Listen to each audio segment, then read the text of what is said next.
1929 წლის 18 ნოემბერს დინამოს სტადიონზე თავისუფალი ადგილი არ იყო. არა მარტო შიგნით, გარეთაც. 40,000-მდე მაყურებელი შეიკრიბა, რომ დასწრებოდა თამაში დინამო თბილისი CDK, ან დღევანდელი CSKA. ეს იყო საკმაოდ გადამწყვეტი მატჩი, იმიტომ რომ ამ მატჩში გამარჯვებულს ძალიან დიდი შანსი ჰქონდა ვერცხლის მედლები მოეპოვებინა საბჭოთა კავშირის ჩემპიონატში. ამ მატჩს სავარაუდოდ თვითონ ლავრენტი პავლეს ძე ბერიაც უნდა დასწრებოდა.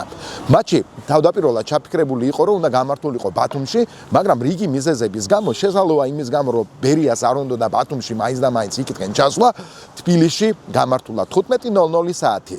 საჯმა ჩასტვინა სასტვენს და თამაში დაიწყო. და პირველივე წუთებზე CDK-მ პირველი გოლი გაგვიტანა, თუმცა აი ამ ლეგენდარულმა ფეხბურთელმა მალევე ანგარიში გაათანაბრა. ბორის პაიჭაძეს გატანილმა გოლმა სამწუხაროდ დინამოელებს პირველ ტაიმში არანაირი წარმატება არ მოუტანა. პირველი ტაიმი ჩვენ წავაგეთ 4-1. აი შესვენებაზე რა მოხდა და როგორ მოხდა ჩვენთვის უცნობია, იმიტომ რომ სულ სხვანაირად მოტივირებული დინამო თბილისი გამოვიდა მეორე ტაიმში. ამბობდნენ თბილისში, რომ და ასე დაიბადა თბილისური ლეგენდა იმის შესახებ, თუ როგორ შესულა დინამო თბილისის ერთ-ერთი ყველაზე დიდი მოყვარული და გულშემატკივარი ლავრენტი პავლეს ძე ბერია გასახდელში. გასახდელში შევიდაო ბერია და ბიჭებისთვის უთქვია, დინამოელებისთვის, ხა ბიჭებო, რავშებით ვაგებთო?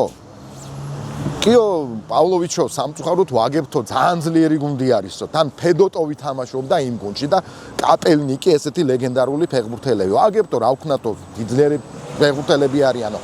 და ბერიას უთქვია, რომ მოკლეთო, თუ ეს თამაში წააგეთო, ყველას დაგხრეთთო. შესაძლოა ამის გამოც ესეთი მოტივირებული გამოვიდნენ, იმიტომ რომ მეორე ტაიმში დინამო თბილის ის თამაში 5-4 მოუგია მთლიანობაში. რატომ მოუყევი ეს ყველაფერი და სხვადასხვა ვერცხლის მედლებიც ავიღეთ იმ ჩემპიონატში, რაც დიდ სენსაციად შეიძლება ჩავთვალოთ. იმიტომ რომ ხვალ თამაში არის ძალიან მნიშვნელოვანი ესპანეთი, საქართველო, ძალიან მოდი ვთქვათ გულახდილად, რომ ძალიან მცირე შანსი გვაქვს მოგების. თუმცა შანსი ყოველთვის არის და შანსი ბოლოს კვდება, იმედი ბოლოს კვდება. მე ვფიქრობ, რომ ერთი ესეთი ადამიანი გჭირდება, რომ გასახდელში ბიჭებთან შევიდეს და რა ვიცი, რაღაცით მოტივაცია მისცეს საქართველოს ნაკრებს. მოკლედ, იმ იმედით, რომ ხვალ კარგად ვითამაშებთ და იმდენად კარგად ვითამაშებთ, რომ დავდებთ სენსაციას და ესპანეთს როგორც მოუგებთ და შურს ვიძიებთ ბოლო ორი წაგებისთვის. აი ამ იმედით ველოდებით თვალინდელ დღეს ვლას ივაწაძე, შალიკა სტუდია სპეციალურად თქვენთვის.